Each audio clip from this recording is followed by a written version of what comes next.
Welcome back to the Gin's Treasure. We are once again in the break room. Even though I said I wasn't gonna do that, I ended up going back home and then coming back to sleep here for another night. All right, with that, let's get into it. And I do apologize. I do work in a warehouse, so my hands are looking a little rough these days, but that's all right.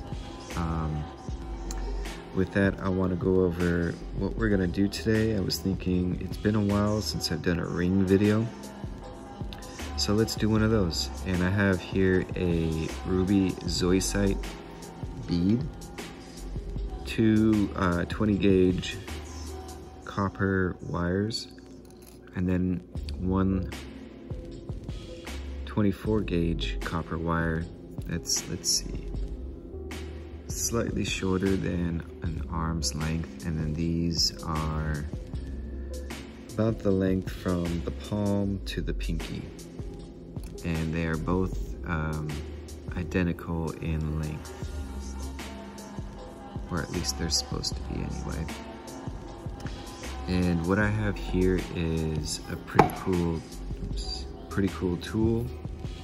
It is the ring sizer, and if you have one at home, that's fantastic. If not, no worries, you can just use your finger or maybe like a thimble I used once, or just really any round household object. The cool thing about the ring, what did I call this? The ring sizer, is that this tool shows the numbers. Now, I looked it up, and the average size for American fingers is 10, and I have been doing that a lot lately. So what I'm gonna do is drop it down to about an 8. And so what we're gonna do is take more or less the middle portion of both the 20 gauge wires and just wrap it around where that 8 is. Actually, no, I apologize. I got so eager. I just showing off that tool. I just jumped right into it. We're not even doing that yet, but we will.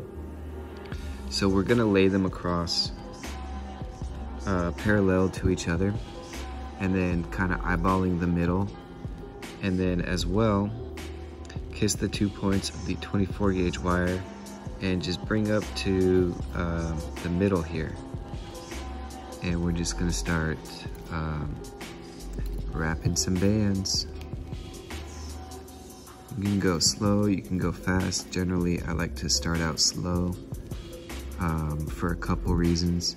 It just makes it easier to maintain. When you go fast, it's like that old saying goes, slow is fast and fast is slow, because when you go too fast, you end up making mistakes, and then you have to undo the mistakes, and it ends up taking twice as long.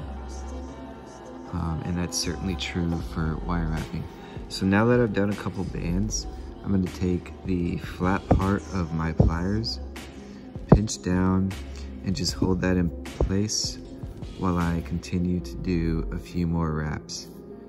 And it has been a minute since I've done any rings, so I'm wondering if I actually needed more copper wire, more 24 gauge wire, I should say, than what I pulled, in which case it would be recommendable to use an entire arm's length.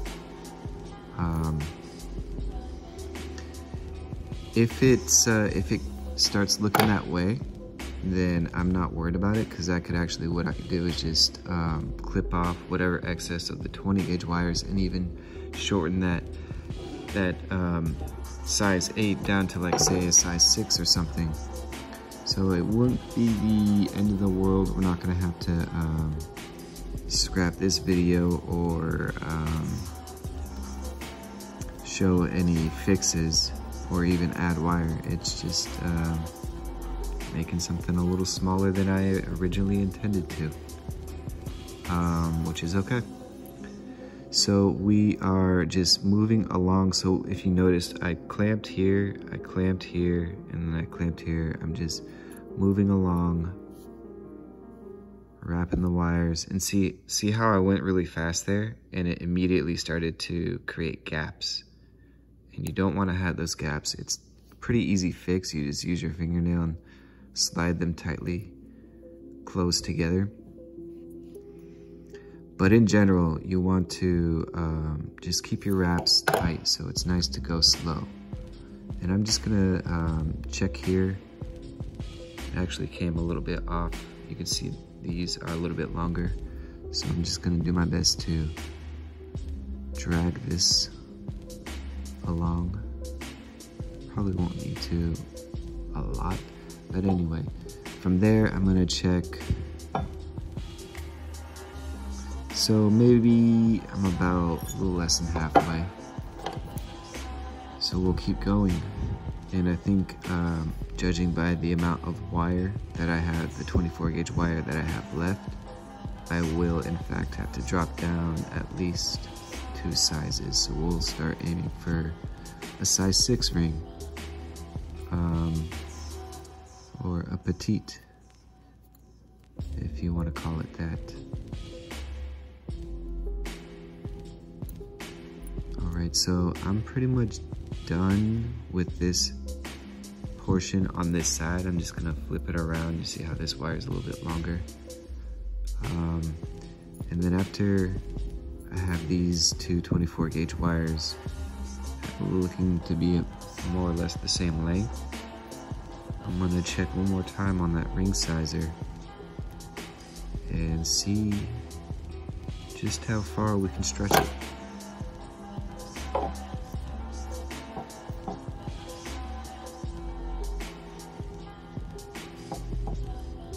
Yeah, we're gonna go for 6, and that's all right.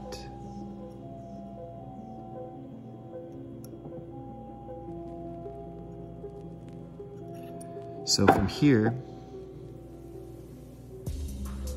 we're gonna split 20 gauge wires into a little V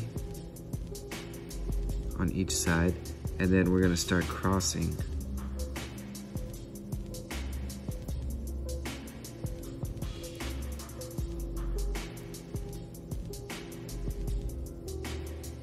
Crossing and weaving. And then I'm gonna stop there and just flip around to the other side and do the same thing. So over and under, over and under.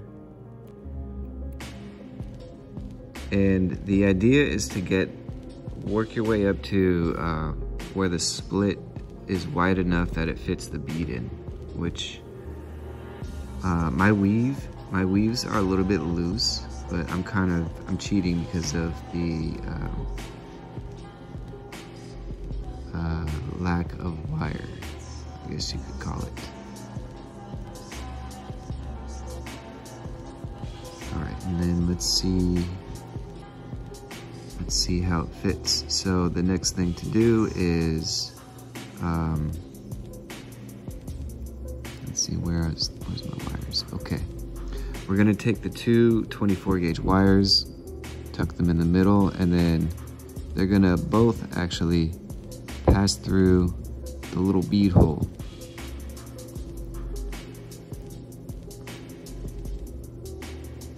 I'm really pushing it to the edge with this shortness of wire. I mean, because generally I have enough that I can pull both ends through, but I'm just gonna have to do it one at a time. That's all right.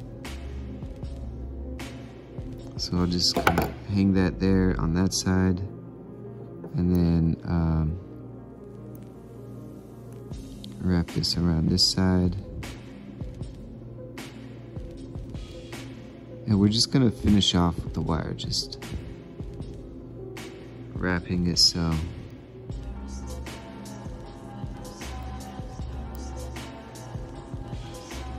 And I'm doing my best to give myself enough wire so that it doesn't end on the outside of the bead. I kind of want to have it folded on the inside, that way it's at least not poking out. and then the same for this end. And actually, I went the wrong way. I want to go not under, but over and then under, and then loop it around.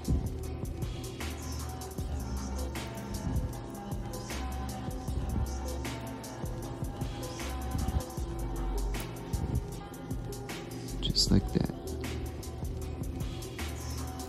And then I'm gonna, with my plier fingers, I'm just gonna pinch and tuck them in nice and neat together.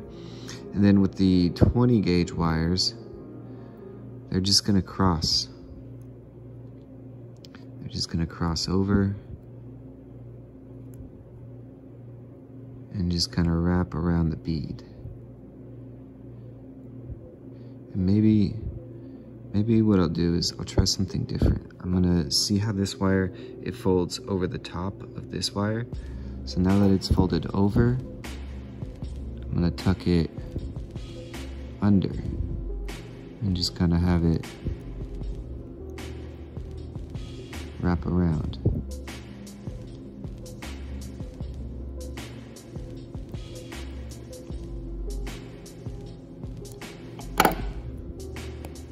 And then I'll do the same thing with this side. So this is the one that folds over.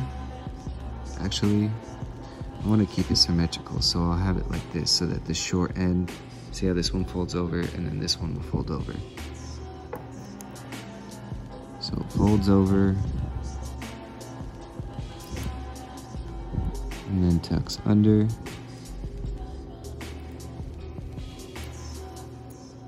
And then just wraps around.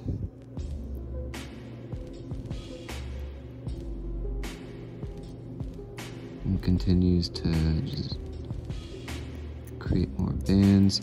And see here what I've done. That's actually kind of faulty work. If you can see it, it's a little rough, and that's because my pliers, my plier fingers, I got a little rough with the wire, and so that ends up scratching the wire. And for professionals, that's kind of like a not kosher, we'll call it. But for now, just for the sake of tutorial and demonstration, I think it'll be fine. Just something for you to keep in mind at home.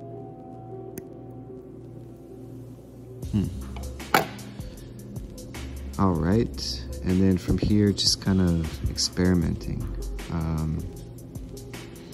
I feel a need to, in order to like lock these in, these will have to bend backwards and back onto themselves. Maybe they'll do a little crisscross here and then back over and around, and then they can, yeah, that works. Then they can just finish by tucking in.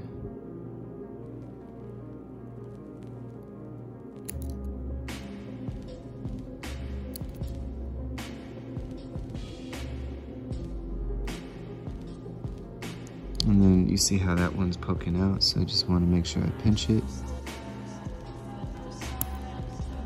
so that it is as best as I can get it,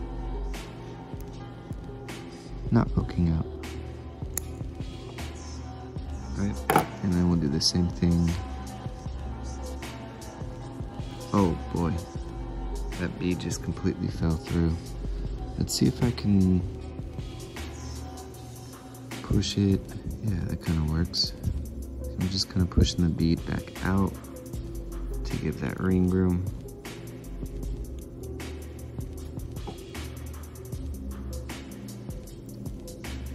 Man, that's gonna be a child-sized finger right there. Well, live and learn, right? It's still worth the tutorial video, I think. For at home, if you're doing a bigger finger, you'd just be doing more of these, and it would just take more 24 gauge wire. That's really the only